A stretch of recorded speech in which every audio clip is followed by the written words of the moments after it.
Next up, we've got a continuation of the themes that we keep hearing. The next one is all about harnessing the potential of technology to educate for change.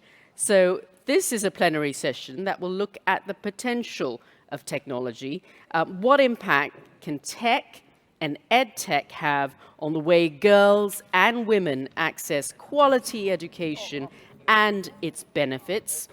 And for this discussion, as you can see, the stage is being set for a number of wonderful speakers. We have our moderator, Inge Kerkloh-Devif, and she will be joined by our esteemed speakers, Lily Kong, Yueh and Eleni Democratis, and they will be coming up on stage just very shortly. Are we all ready? Brilliant. Please give them a round of applause, please.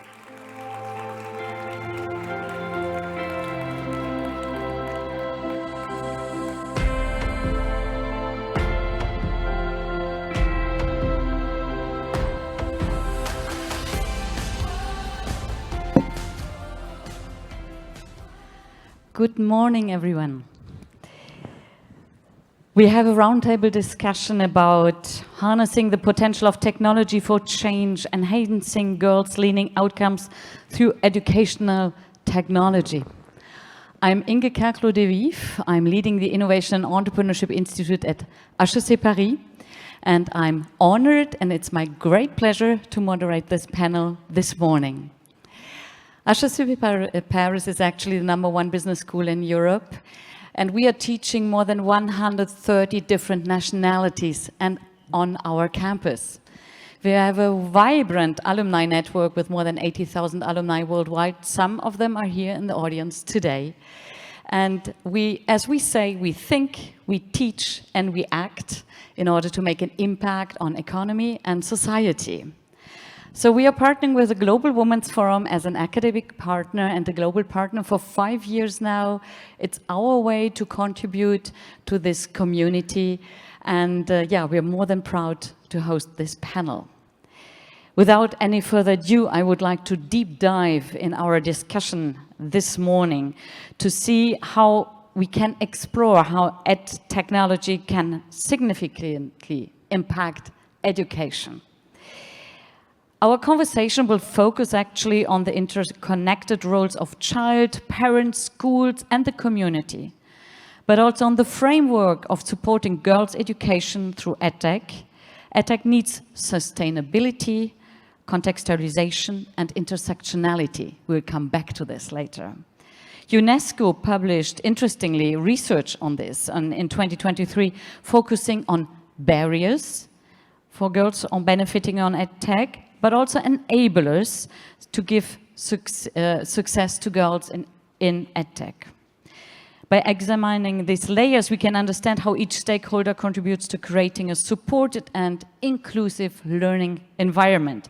We will look at successful strategies and successful technology, the importance of parental involvement and digital literacy, the role of schools integrating EdTech, and how local communities can bridge the digital divide. Together, we will identify actionable insights to harness the full potential of EdTech in breaking down barriers and promoting equitable education for all. How can technology be used and maximize learning outcomes for girls? A short introduction to this topic. Now I would love to introduce my wonderful panelists this morning. I would start with Professor Lily Kong. Do I present her? I think you just did a wonderful introduction speech. Thank you so much. You're the president of SMU, and you are the first Singaporean woman to head the university in the country's 120 years. So thank you. You're also placed amongst the 1% of the scientists, top scientists in the world in your discipline, geography. And you have been recently conferred with the Victoria Medal by the Royal Geographical Society as the first Asian woman in over 120 years. Thank you so much for being with us. You are really a role model for all of us in academics.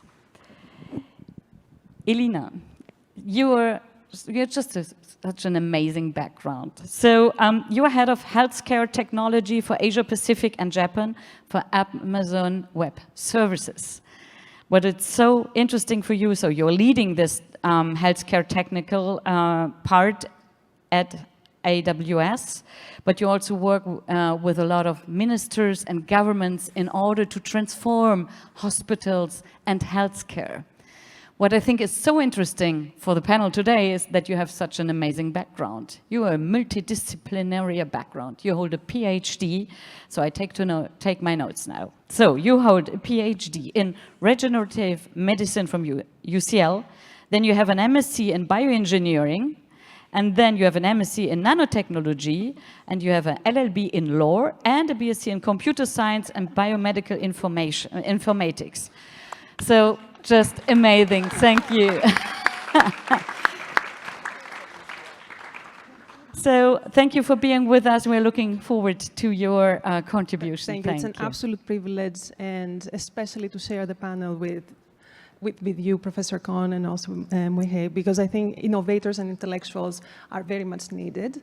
And also we need as well more women builders. So I think it's a great panel to discuss this incredible topic. So my pleasure to introduce Yueh. You are a co-founder and CEO of HeyHi. How do you say it? HeyHi? HeyHi. HeyHi. You're an educator and an entrepreneur, so you're very close to my heart. So for more than 15 years of your career, you're teaching in schools, you work with Singapore Ministry of Education on curriculum, assessment and policy matters. So you are the CEO and co-founder of the EdTech startup. You will talk about this a little bit later. And this startup aims to empower educators to transform the classroom by personalizing learning and assessment through leveraging on AI technology.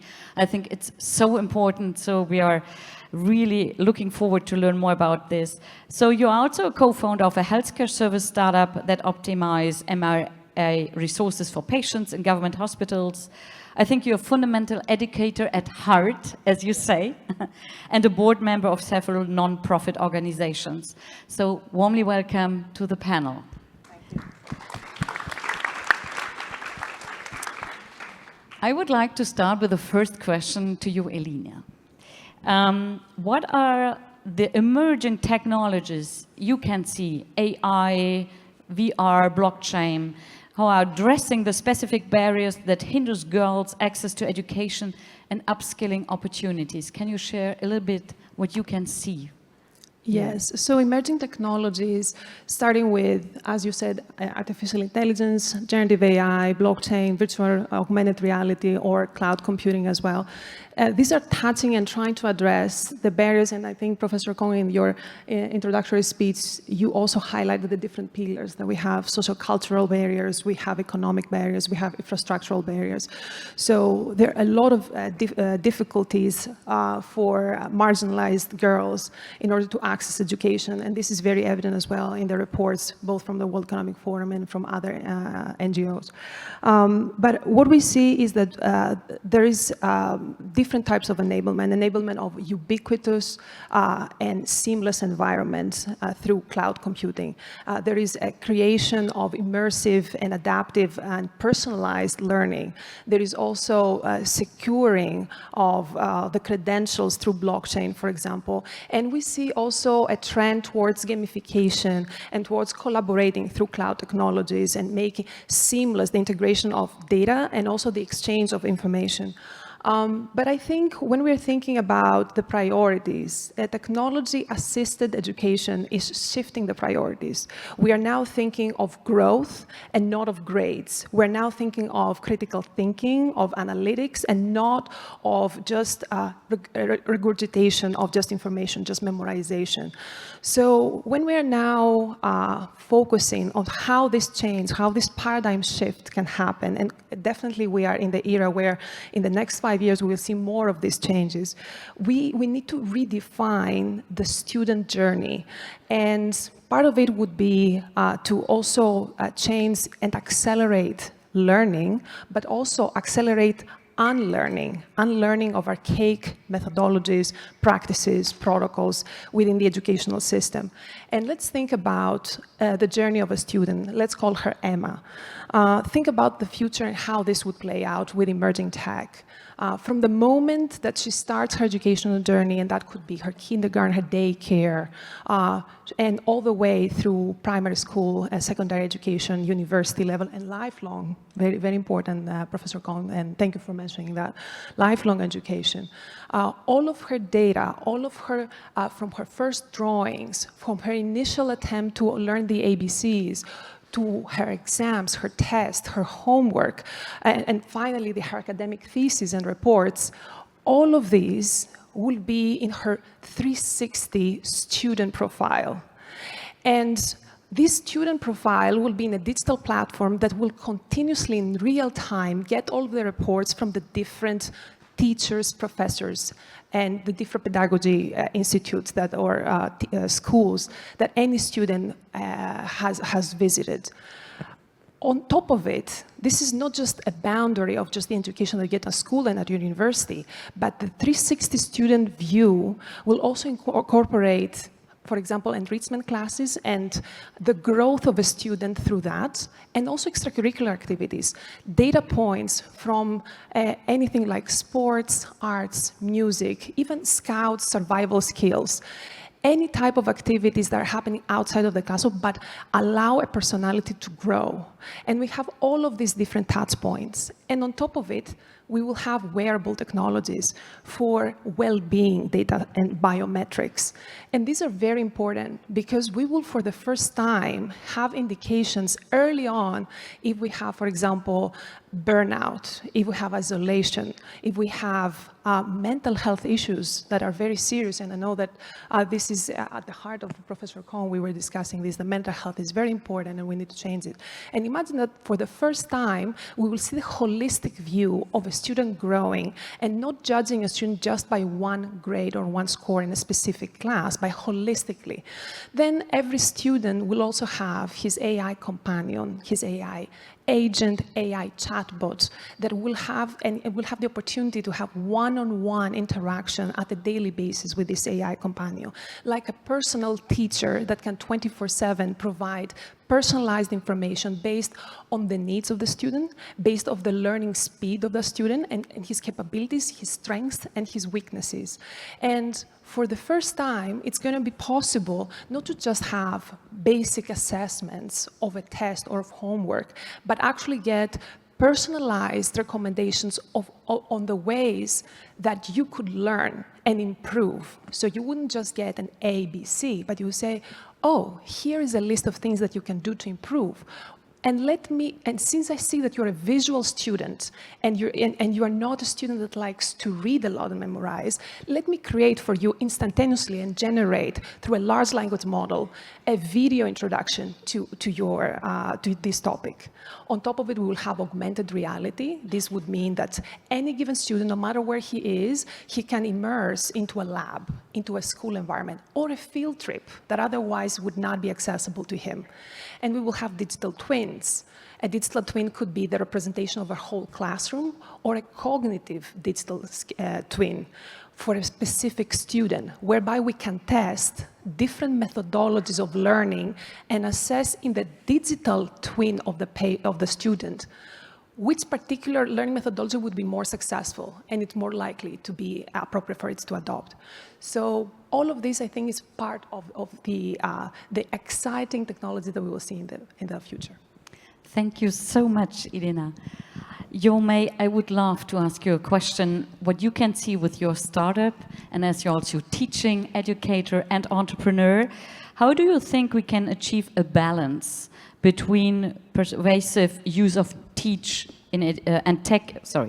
in education, and on the other hand, recognizing that this is still a human endeavor?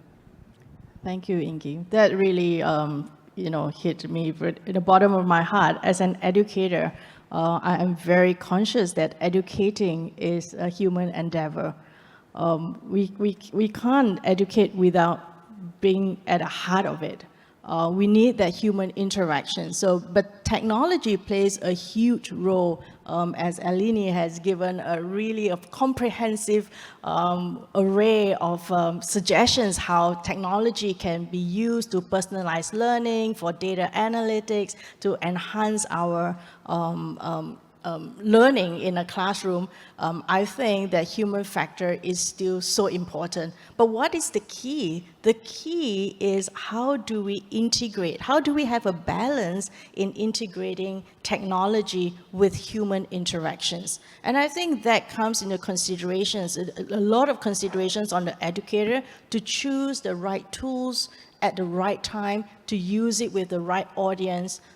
Is really about the balance in time and space, how we use technology. And once we use it correctly, we identify the strengths which each, whether the human or the technology plays, they bring to the table very different strengths, and we need to have a balance of that. A thoughtful integration is really key in bring about a balanced approach to the classroom. So that pretty much underpins HeyHi, which is an AI-enabled human-centric EdTech, where we want to bring personalization and empower educators to bring that into the classroom. So I think what we want to really achieve as an educator, entrepreneur, is to be able to create the future of education where our children values both innovation and empathy. Because they don't learn empathy from robots, from machines. They learn empathy from human models. And I think as educator, as entrepreneur, we need to model that through the solutions that we are delivering to the classroom. Thank you so much. It's so interesting because, again, the research UNESCO just published last year mentioned this importance of personalization, and that is one of the major barriers, actually, for girls' education. It is the fact that it's not personalized. So I think it can be really helpful in the future. Professor Kong, I would love to ask you to take a step back as an academic. I think you experience so many ways of technology being used in education. I think SMU is also doing a lot around this. So what would be your key takeaway regarding technology enabling the change in education? Could you share this a little bit with us? Very happy to. Thank you so much for that question. We've thought about this a lot at SMU, and I would frame my response in the following way. One, with technology, how is it impacting on what we put into the curriculum? And secondly, how do we think about technology being used in our pedagogical and andragogical approach?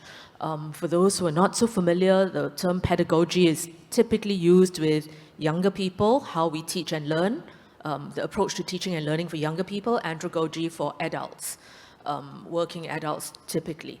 So first of all, when we think about curriculum, there are two ways in which we think about technology and how it impacts education. First, do we rush to embed in our curriculum lots more about technology, right? So we see this big rush, not just in Singapore, not just at SMU, but across the region and in the world, for young people to want to do computer science courses. That is the rage, right? Everybody wants to do a computer science degree because they think it's going to get them a great job, etc., etc. And so the easiest thing to do is to say, let's just open up more places in computer science. Let's just embed our curriculum with more technology in that sense. But there's curriculum that teaches technology, and then there's curriculum about technology. So are we sensitizing our students and exposing them sufficiently to understanding the impact of technology on society, the unequal impact of technology on society, the inequitable access to technology? What is the effect of technology on customer experience, on citizen experience? And those are the sorts of things that I refer to when I think about curriculum that deals with technology and its impact, not just about the content of technology and how to become a good technician or computer scientist, etc. Now, those are things that I think are very important. And I want to make a plug for interdisciplinary learning. It's not one group of people who learn the how-tos of technology and another group who learn about the impact of technology. There really should be much more integration so that the computer scientist who is learning how to use the skill of computer science in his or her work later also understands something about the politics of technology, about the economics of technology, about the social impact of technology. And only then will this individual do a good job in his or her later work. So I'll give you the example of how in Singapore, we've introduced the ability for individuals to use your credit card at the MRT, the mass rapid transit station, to pay for your ticket, right? And there was an attempt to shift to say, oh, this is really convenient, you can just use your credit card, tap on it, you can go in. And guess what? People were really upset. Oh, why is that? It seems like, you know, such a no-brainer, it's very convenient. Well, it's because when you tap on it, it doesn't tell you how much money is being taken away from you. You don't know what the cost of the journey is. Now, you would have thought that anybody designing the system would have thought about something as fundamental as that from a user perspective. And that's the trouble when we teach technology just in terms of codes and programs, and not about human users. So my comments about teaching technology and teaching about technology. Then that's how technology contributes to pedagogy and andragogy. And we have taken a very intentional position here to say we're not going to do what some other universities have done, which is to say we're going to put our courses online, these MOOCs as they're called, massive online something courses. Open courses, thank you. Because if all it is knowledge acquisition and you're going to have a talking head there, what's the point? So we have kept true to saying we're going to use technology to enhance our pedagogical approach in 3 ways. And these 3 fundamental philosophies are central to our belief about education. First, what has already been said, the individualization and the personalization. If technology is going to be used well, it's going to be used well to tailor the education still more to the individual's learning needs and the individual's interests. Second, we have, for the longest time since our establishment, believed that education is a social activity, that it is an interactive activity, that learning is enhanced when you interact with others and so we've taken the approach from the start to say our classes are going to be small classes. We don't use this lecture hall for teaching. We don't have large lecture halls, even if we wanted to go that way, because we believe that learning comes through interaction. And to do that means, for some people, that technology takes away from that. But actually, can we think about how technology can enhance that interaction? So we want to use technology only if it enhances that interaction, that interactive learning. And the third is that we believe very much in experiential learning. So individualized, personalized learning, social interactive learning, and experiential learning, particularly where there are collaborative elements in it.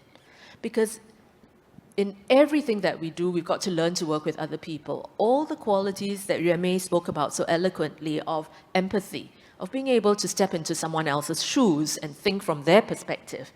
The qualities of cultural sensitivity, the qualities of resilience, being able to pick yourself up and move on when you fall. And those are things that come through experiential learning, of actually being out there in the world and doing things. Whether it's a project with a partner organization, public sector, private sector, people sector, doesn't matter what it is, that experiential learning is critical. And technology should enhance the experiential learning, not take away from it. So just to cite an example of a group student project in what we call SMUX, SMU Experiential Learning, there's a group of multidisciplinary students who are doing a project, or have done a project that's completed now, with what is across the street from my building, not this spanking new building, I'm in the oldest building of SMU, and across the street is an old block of public housing with shops on the ground floor called Bras Basah Complex. And it is a shop that houses many small retailers from bygone days. They were relocated there, they've been there in their trade for 30 years, 40 years, and so forth. And they are now facing the challenges of e-retail, right? People go online, click, things are delivered to them. How are these small retailers going to survive? What our students have done is to use technology to help some of these old retailers learn how to put their material, their marketing online, how to navigate with e-payments and so forth. So the use of technology for societal good as such. So interdisciplinary learning, skills that are useful, and finally, I want to say how to be more human. And all those qualities of resilience, of creative thinking, of empathy, those are the qualities of being a human individual that we need to accentuate, not push into the background because of technology. Thank you. Thank you so much. I would like to conclude this panel not with another question. I would love to take action here. So may I ask my dear panelists to give us a call to action to conclude this panel this morning? What would be your action you would like to take? Should we start with Yueh, please? Thank you. I'd like to urge all of you to join me in creating the future of education where technology and human coexist harmoniously together. I think we want to prepare our students for a future that values both innovation and empathy. So let's strive towards that. Thank you. From my side, I would like to say that AI will not replace you, but a human who is using AI might replace you. So you need to upskill. And you can start the journey at SMU with amazing classes and professors. You can start the journey online with free classes. AWS has AWS Skills. Go online. It's free. We have more than 600 classes. We're happy also to provide workshops for you in your working places. And I would like to see more consensus. I would like to see industry, public-private partnerships, academia to come together, all together, and try to find a way for us to, of course, take into account ethics, data privacy, compliance, and responsible use of technology, but also how can we narrow the divides, the digital divides, especially in places like across Asia-Pacific, in low and middle-income countries. Thank you so much. Professor Kong. I'll try and be quick. I'd like to think about it at the level of the individual, and then the individual within larger societal or organizational contexts. For every individual, don't be overwhelmed by technology. Don't be frightened about technology. And try to harness that, try to use that, but always think about it from the perspective of humanity. Of how to be human in the midst of the technology that allows you to do things. From an organizational, societal perspective, I think it's the individual, my call for individual action writ large. As organizational leaders, as organizational players, let's think in the context of our work, in the context of our communities, how to accentuate the humanity and the values of humanity using technology as a tool as opposed to an end in itself. Thank you so much. You mentioned, Professor Kong, that learning has to be interactive. So I would like to open up the discussion to the audience. This is the Q&A part. And please feel free to ask any questions or share with us if you have any call to action on your side. We would love to learn together and to learn from your questions and from your call to actions. So I think we have some people helping us with a mic. And do we have a question or a call to action we could share? Honestly, I need some help because I can't see anything with the light here in my face. No question, no call to action. Don't be shy. We need a smaller classroom, definitely. To my point, There's one. there is one in the middle of the room. And here, yeah, on the right-hand side. Okay. Thank you. Ulrike Wiedewild, my name, I'm from Russell Reynolds, but I have a very individual question, and I liked a lot what I heard today, especially about all the possibilities, how you can study that, and the thing you might be replaced by somebody, a human being knowing AI. That was a very good one. But then I see my daughter being 24 years old, and we accompanied her a lot. She lived in China. She's now living in the US. And one day she was saying to me, and I offered her everything what I heard today, and she was saying, yeah, Mama, but too many options. How can you help me on finding the right option for me? And that is when I heard you, when you were listening to you, especially Lily from the university. I mean, you have so many options. What you're doing to help them and to accompany them, especially when they do not have parents understanding this and being a bit overwhelmed by all the opportunities. My question. Very happy to speak to that. So I'll just respond by way of an example. We ask of our students to do one internship before they graduate because we want them to experience what life in the workplace is like, and that real world learning, that experiential learning that I spoke about as part of our philosophy. Our students on average do 2.6 internships. And many of them do, to get that 2.6, because some do one, that means some are doing 5 internships, 6 internships. And you think, well, why are you doing this to yourself? You're using every vacation to do all these things, and you've got all these choices, and you're just availing yourself of all the choices. Well, we actually encourage them to avail themselves of the choices because it is only through trying and doing that you discover your passion. Passion is not discovered theoretically. You don't kind of sit there and think, what's my passion? It's going to be this or that or that. You've got to actually try things. So that is why we structure our curriculum to be broad-based. We want them to try different disciplines. I have students who come in saying, I want to be an investment banker and I must do finance. I must do finance as my major. And then we say, well, before you do finance, can you do the core curriculum? And there are courses there from history, from philosophy, from politics, from psychology, and law, and so forth. And then after a while, they say, well, gee, thank goodness I didn't pick finance. Actually, my passion was something else. So our responsibility is to structure things so that they get to try different things, even things they didn't think they want. And in trying, they discover themselves.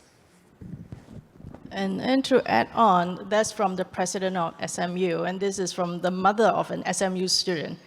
So my daughter is in SMU, completed her 3rd year, and she has done more than 3 internships, which means that at any one time, she could be doing 2 internships during the academic year.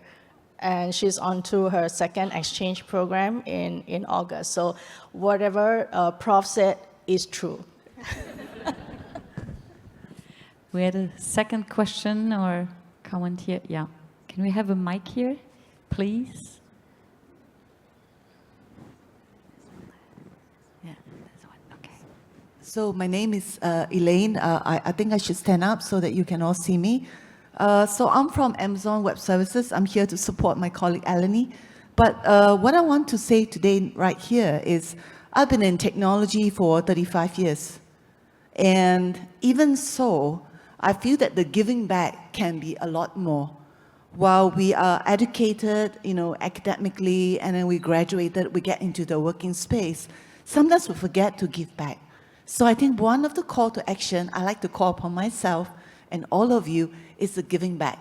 So for example, we are technology specialists right now, Eleni and I, but we love to volunteer our time in all the IHL, in SMU, to offer our mentorship and coaching to all your graduate and students. Because I think the power of giving back would foster a lot more progress.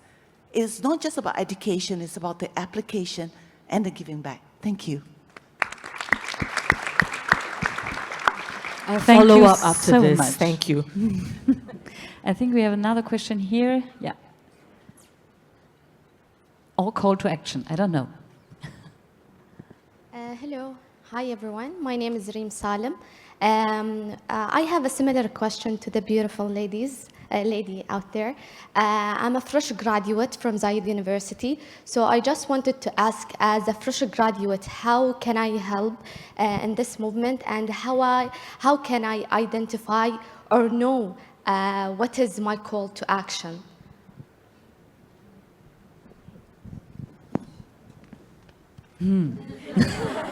Sorry for the hard question. Can I start? Yeah, And then we please, can go please back go to ahead. academics. So I think the first step is to not forget that technology is also about the people, networking. The Women's Forum is actually one of the most amazing platforms in the world that connects technologies, business people, pioneers, innovators, intellectuals, and knowing people that do something that is interesting to you is one step closer to be able to actually do it yourself. So also, we organize as Amazon hackathons, networking events for free. You don't have to pay for them. This is a very interesting way as well to engage directly with employees in particular fields of interest. And also, I think it's interesting to also say about NGOs, and that there's a lot of volunteering activity as well that is happening, both in Singapore and around APAC, that will also give you significant experience as well. So this is another way, going back to Elaine, to give back and also gain experience that will help you understand what is your cause, what is your mission. And I think this is what education is about.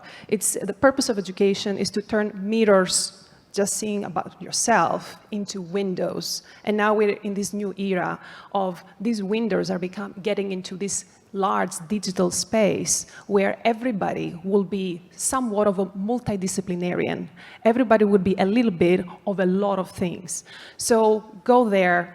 Be curious, learn, and be brave, right? Be stubborn optimist that you will get to your point. Bravo.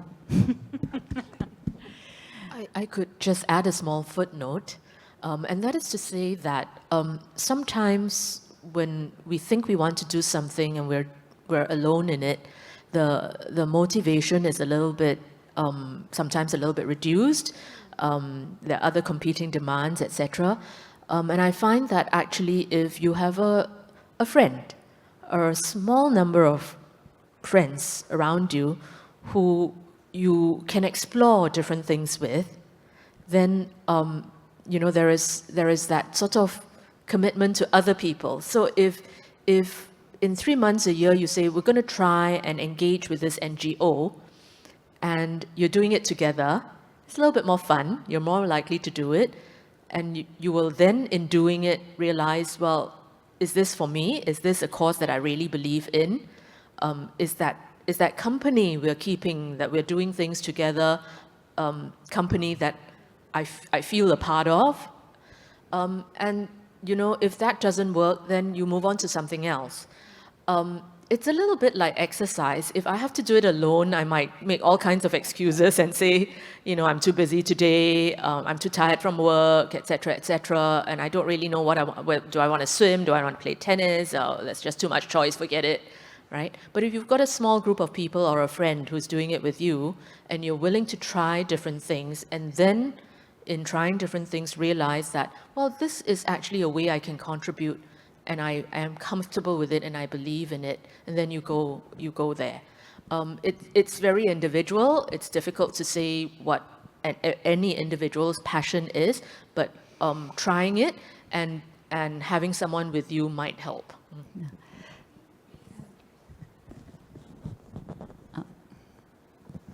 Hello.